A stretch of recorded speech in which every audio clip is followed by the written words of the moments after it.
अत्यंत वाईट परिस्थिती धानोरा गटामध्ये झाली. धानोरा गट सोडतो पूर्ण जिल्हा परिषदेमध्ये झाली.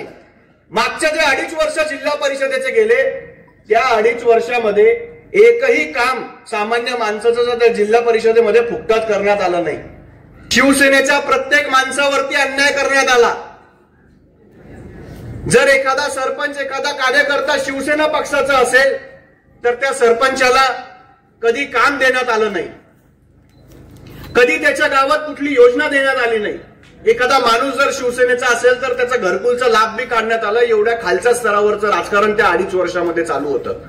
ठीक आहे, माणूस आमचा होता, पण त्या गावामध्ये काही अंशी लोक तुम्हाला बी मतदान करतात. स्वर्गीय दादांपासून आजपर्यंत जर आदिवासी समाजाला प्रतिनिधित्व देण्याचं काम केलं असेल कोणी प्रामाणिकपणे तर ते रघुवंशी परिवाराने केलेलं आहे.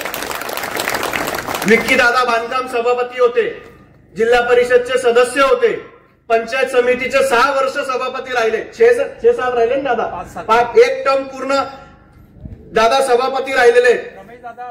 रमेश दादा जिल्हा परिषदेचे अध्यक्ष होते, वकील आबा जिल्हा परिषदेचे अध्यक्ष होते. सामान्य माणसाला संधी दिली पाहिजे. लोक भरपूर आहेत, तुम्ही पुढे आणा.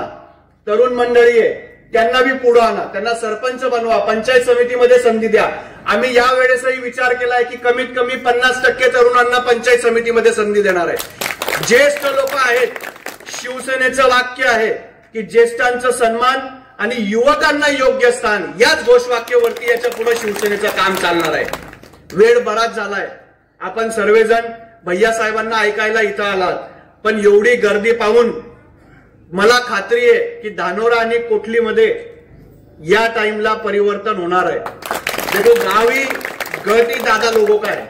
विक्की दादा है, किरण दादा है, विलास दादा है, तीनों दादा लोग साथ में खड़े, पर कभी भी दमदाटी से किससे बात नहीं करते. अगर किससे मिलेंगे तो हाथ जोड़ के मिलेंगे, नमस्कार करेंगे और सर झुका के आदमी से बात करेंगे. यही हमारे संस्कार है. यही हमको हमारे बुजुर्गों ने सिखाया है की येणारा जो माणूस असेल त्याच्याशी मान सन्मानाने बोला.